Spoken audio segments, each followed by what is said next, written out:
Sebenarnya ya, liak ini kan jadi suatu bagian dari budaya Bali ya. Siapapun dia yang bisa menempatkan dengan benar aksara di dalam dirinya itu, dia bisa ngeliak. Jenis liak itu ada 3. Jadi Gitu. jenis-jenis liak ada 3 ya teman-teman ya. Ada Apa aja tiga. tuh beli? Ya, ada liak penengen namanya atau liak beraliran kanan. Liak penengen itu aliran kanan. Ya aliran kanan gitu. Terus ada liak pengiwe aliran kiri. Pengiwi itu kiri. Kiri. Berarti bisa dibilang yang baik dan yang buruk Ya, gitu baik ya. yang buruk. Dan satu lagi nih, ada ilmu pengliakan yang digunakan memang bertujuan untuk melepaskan diri dari segala ikatan duniawi. Oke, jadi Gitu. Atau mendekatkan kamoksan gitu ya. namanya. Iya.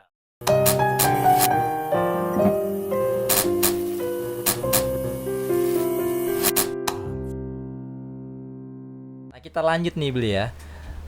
Jadi kan tadi beli udah menceritakan tentang leak itu mitos atau bukan, ternyata itu beneran ya kan, dan leak itu ada berbagai macam tadi dan cara mendapatkannya ada berbagai cara juga. Nah, yang jadi pertanyaan selanjutnya adalah apakah kita bisa mengenali seseorang yang memiliki ilmu leak tersebut dari ciri-cirinya? Apakah ada gitu beli?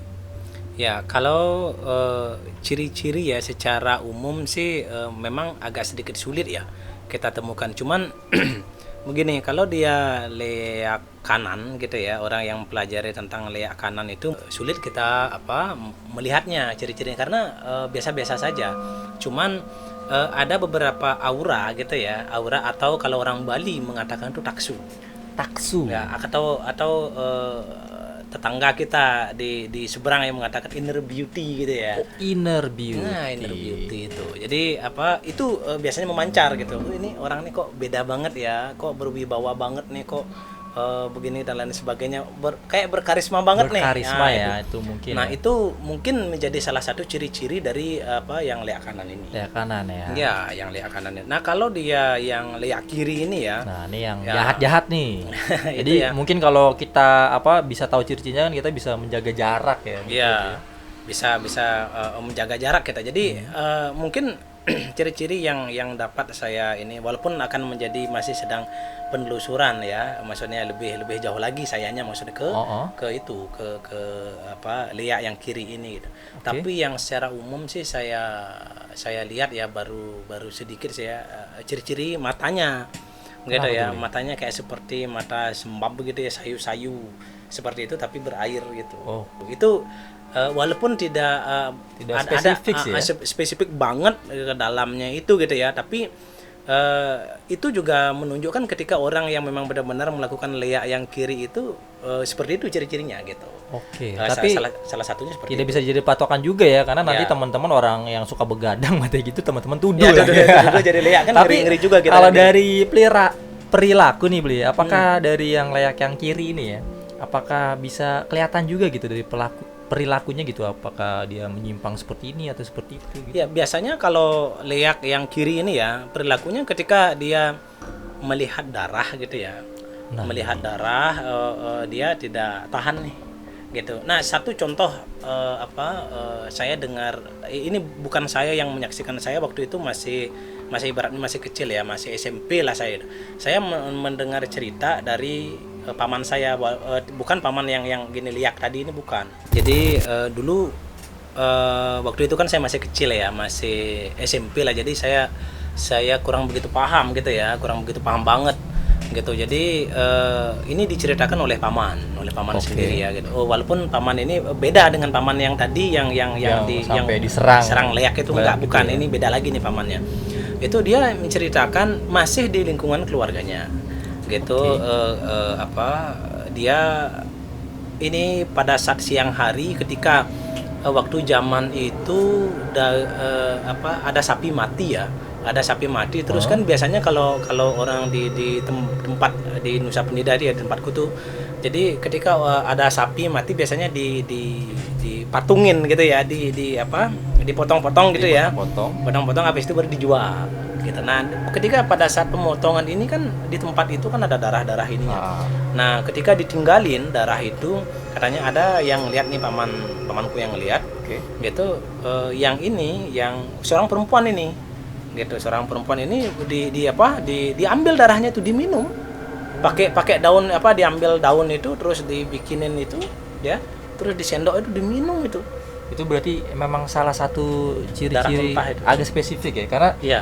di Bali sendiri itu sebenarnya hal aneh ya, Hal aneh itu. nggak normal ya sebenarnya. Nggak normal hal yang seperti itu, makan darah mentah. Walaupun begini ya, walaupun orang Bali itu makan darah mentah, iya, tapi dicampur pakai lawar namanya. Lawar jadi Ya, begini. tidak secara langsung lah. Ya. Enggak. Jadi begini. Misalnya kalau mohon maaf ya, kalau orang Bali itu bikin lawar kan ada lawar babi itu. Ya kan, lawar babi, daging babi, terus ada apa, sayuran kacang panjang gitu ya, terus nangka dan lain sebagainya di adonan seperti itu, Oke. pakai apa namanya, pakai bumbu-bumbu itu ya. Makanya terus habis itu darah mentah itu dicampur sana. Dicampur Dicampur sana. makanan Nah, ya. nah, kenapa bisa dikonsumsi gitu dan tidak menimbulkan penyakit di dalam diri kita? Karena campuran ini tadi, apa, rempah-rempah ini tadi yang mematikan kuman-kuman yang ada di darah itu. Sudah diolah ya. Sudah Jadi kalau diolah. ada terlihat orang yang Langsung minum darah. langsung ya, itu kan udah aneh Udah banget, aneh jangan banget ya. banget. Itu bisa Iya. disimpulkan bahwa dia salah satu penganut ilmu dari leak ya. Ilmu dari Ya, leak itu. kiri nih ya, ya. khususnya leak kiri itu ya gitu. Kalau leakan itu nggak bakal melakukan itu ya. Sejauh ini yang saya tahu sih belum saya pernah dengar artinya minum darah langsung gitu ya, minum darah segar seperti itu. Nah, ini juga yang akan menjadi apa, keinginan saya untuk meneliti apakah ada yang lain yang bisa saya temukan di yang kanan itu. Jadi masih ditelusuri. Masih ya. ditelusuri. Saya juga pernah dengar nih beli ya, bahwa kalau nggak salah yang menganut ilmu leak itu dia akan lebih condong tertarik dengan anak-anak kecil atau anak bayi gitu ya. Apakah itu benar itu? Bli? Ya, itu benar. Jadi karena saya banyak, tidak hanya 1-2 orang aja yang saya mendengarkan cerita seperti itu, tapi banyak ya. Gitu saya mendengar cerita seperti itu. Jadi ketika ada anak yang baru lahir gitu kan, itu kan masih energinya masih murni ya. Masih murni ya, masih suci ya. Masih suci gitu ya, masih murni gitu. Dan ini dia. Jadi ketika dia untuk mempertajam dari kekuatannya itu ya, kekuatan dari leaknya itu, Ilmunya itu.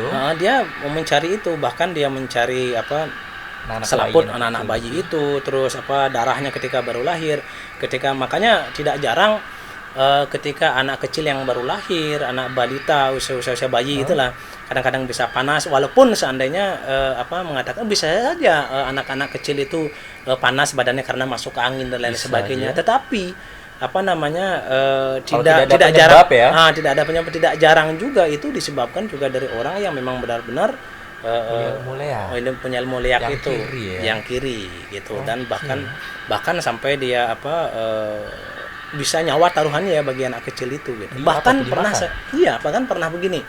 Saya dengar ketika ada orang hamil gitu ya, pantangannya ada yang mengatakan bahwa pantangan jangan lewat ke kuburan, jangan lewat ke hal-hal yang angker dan lain sebagainya gitu ya. Ini pernah terjadi ketika ada yang hamil gitu, tiba-tiba hilang tuh. Nah itu tuh. Saya juga pernah baru-baru ini tuh di Facebook tuh di daerah mana gitu lagi fenomena itu tuh lagi muncul lagi nih. Jadi diinfokan ada yang baru hamil gitu, ibu-ibu di sana, dan kehilangan gitu ya, memang udah hamil berapa bulan gitu, udah terlihat gendut gitu, tiba-tiba kempes aja gitu. Itu berarti perbuatan dari leak juga ya? Iya, hilang tanpa bekas ya. Nah itu iya. Nah itu bisa jadi dikatakan itu dari kekuatan leak itu ya. Gitu bisa jadi ya. Karena Karena leak itu sebenarnya ya, itu kan sebuah energi, tidak hanya sebenarnya ada di Bali saja sebenarnya leak itu. Nah cuman karena lazimnya dikenal di Bali dan banyak dilakoni oleh orang-orang penganut itu di Bali, makanya terkenalnya leak itu di Bali. Dampaknya itu kalau buat yang kiri ini ya, apakah ada dampaknya untuk yang memiliki ilmu tersebut gitu? Ya, kalau mempelajari maksudnya? Jadi ini kan ada yang mempelajari ilmu leak tapi dia menggunakannya ke jalur kiri atau tidak benar gitu. Apakah ada dampaknya di kemudian hari untuk pelakunya itu? Ya ada, otomatis pasti ada. Jadi begini, ketika misalnya dia mempelajari ilmu leak ini gitu ya, dia mempelajari ilmu leak ini pada seseorang, gitu ya. Ketika dia mempelajari pada seseorang itu ya, atau bahkan dia tidak sadar kalau dirinya itu seperti yang saya bilang tadi itu, tiba-tiba leak itu turun gitu ya, turun pada dia tidak tahu, terus atau dia mempelajari, tetapi yang dia pelajari itu adalah ilmu leak kiri gitu ya. Ketika gurunya itu meninggal atau mati gitu, eh, dia tidak akan bisa mengembalikan lagi walaupun dia sudah mulai sadar gitu ya. Dia tidak akan bisa mengembalikan kekuatan ini lagi sampai mati dia bawa. Bahkan cenderung ada yang saya pernah dengar ceritanya itu dia mau sekarat nih. Dia pengen sekali meninggal gitu loh, tapi nggak bisa-bisa karena sulit ya. karena kekuatan ini menahannya. Dia Jadi tidak itu bisa sebenarnya mengeluarkan sendiri. Iya, jadi itu sebenarnya suatu bentuk penderitaan sebenarnya. Gitu, suatu bentuk malahan dia tuh menderita di akhirnya nanti ketika dia sudah mau akan menjelang ajalnya, tapi antara hidup dan mati nih. Dia dikatakan hidup, dia seperti orang mati. Gitu ya, tapi ketika dia pengen mati gitu ya, mengakhiri itu semua nggak bisa Sulit, gitu. Sulit nah, gitu. Itu dia teman-teman, jadi selain membahayakan dan mengerikan untuk orang lain, jadi ini sangat berbahaya untuk diri kalian sendiri ya jika mempelajari ilmu leak dan digunakan untuk hal-hal Yang negatif, keburukan dan negatif. Untuk selanjutnya nih kita mau membahas sesuatu yang mungkin udah ditunggu-tunggu sama teman-teman nih kan. Teman-teman mungkin penasaran nih kan. Sebenarnya itu atau bagaimana sih mempelajari atau menjadi leak itu sendiri? Nah, ini nih yang kayaknya bakal kita seru nih kita bahas nih, Beli. Jadi gimana, Beli? Kalau untuk mempelajari ya, itu gimana? Dan mungkin untuk orang selain orang Bali sendiri ya, apakah bisa mempelajari ilmu leak itu? Oke, jadi kalau untuk mempelajari ilmu leak ini sebenarnya bisa dipelajari asal satu harus menentukan seorang guru. Jadi ketika kita belajar suatu apapun sebenarnya, kekuatan energi apapun itu, pengetahuan apapun itu yang kita pelajari, hendaknya secara bijaksana kita disarankan untuk mencari seorang guru yang memang benar-benar mumpuni, yang sudah bisa menguasai dirinya sendiri. Jadi gitu pertama-tama teman-teman nih cari guru yang memang menguasai ilmu leak ya. Dan tidak hanya di kiri saja ya, ilmu kiri saja gitu. Jadi dia bisa menguasai dirinya untuk ke kiri dan ke kanan. Oke gitu. ya. Pokoknya jangan yang beli itu jangan ya, kalau bisa usahakan jangan gitu ya. Jadi harus benar-benar dari yang memahami ilmu leak itu sendiri. Oke, nah kalau untuk langkah-langkahnya itu atau cara-cara itu bagaimana, Bri?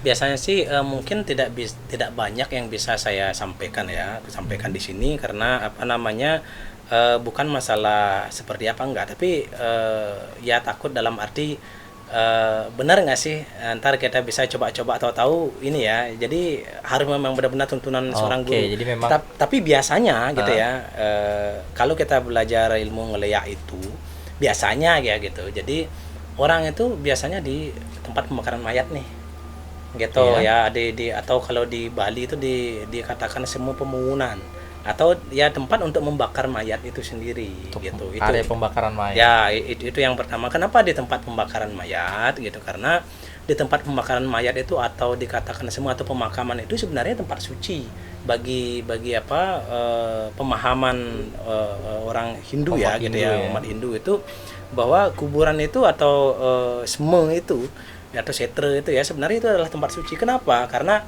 di sanalah proses pelepasan gitu ya, dikatakan dari raga kita ini kembali ke sang pencipta itu. Dan di sana dari segi cerita mitologinya bahwa di tempat pembakaran mayat itulah sebagai turunnya anugerah Ibu Betara Duga. Nah, tapi ya kalau yang kayak kita nih di Jakarta nih, Budi kan itu sulit itu kan.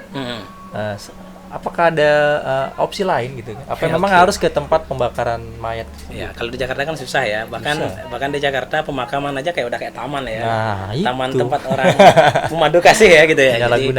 Jadi agak susah ya gitu ya.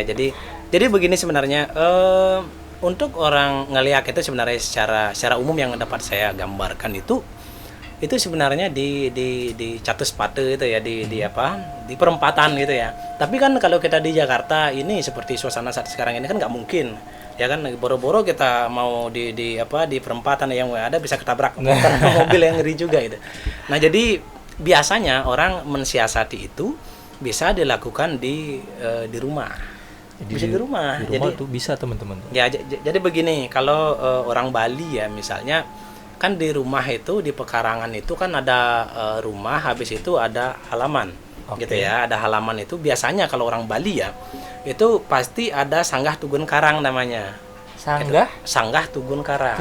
Itu apa tuh, Beli? Nah, jadi Sanggah Tugun Karang itu yang menjaga pekarangan yang ada di rumahnya. Itu kasarnya seperti itu ya. Oke. Nah, itu yang dipuja di sana siapa? Adalah Dewi Durga itu sendiri. Dewi Durga. Ibu Betari Durga itu sendiri. Nah, karena dipercaya bahwa natah itu ya atau halaman rumah itu sama dengan kuburan. Oke. Gitu. Kenapa dikatakan sama dengan kuburan? Ya, karena kalau orang yang baru lahiran itu nanam ari-ari kan di sana. Artinya di rumah kan gitu kan di halaman depan rumah gitu di halaman rumah itu kan seperti itu. Jadi kalau kita punya dari kakek, terus dari bapak kita, dari kita lagi belum lagi anak kita, kalau belum lagi cucu kita, ya berapa itu yang udah ditanam di sana kan gitu. Jadi itu yang menjaga gitu. Nah, jadi orang kalau untuk ngelihat itu bisa di sana. Oke. Gitu, jadi di halaman rumah sendiri bisa ya, tapi halaman rumah yang memang sudah pernah ditanamkan atau dikubur ari-ari ya. Jadi itu area rumah tersebut atau lahan tersebut sama saja atau bisa dianggap sebagai kuburan juga ya. Oh, seperti itu. Nah, terus gini, lebih jauhnya lagi ya. Saya tidak mau terlalu artinya menjelaskan yang seperti apa ya gitu. Lebih jauh lagi bagusnya saran saya kalau pengen ya pelajaran itu minta bimbingan guru, seorang guru gitu. Oke, jadi memang mungkin prosesnya agak sedikit rumit dan ya kita tidak tidak begitu intens mendalami pembahasan ke situ ya. Nanti mungkin ada sesi lain atau nanti kalian bisa bertanya sama orang yang benar-benar sudah ahlinya ya, karena Beli Ono ini kan hanya sedang meneliti dan mempelajari ya. Sedang mau berusaha juga. Oke, jadi itu aja sebenarnya ya. Kita harus ritual ya sebenarnya. Untuk lebih spesifiknya ya mungkin kalian bisa bertanya kepada orang yang lebih memahami ya. Oke, jadi intinya ilmu leak itu bisa kalian pelajari sendiri. Tadi kan di awal nih saya sempat menginformasikan ke teman-teman nih Beli kan, bahwa perubahan wujud dari leak tersebut yang tertingginya itu menjadi rangda. Nah, sebenarnya rangda itu apa dan wujudnya itu seperti apa, Beli? Oke.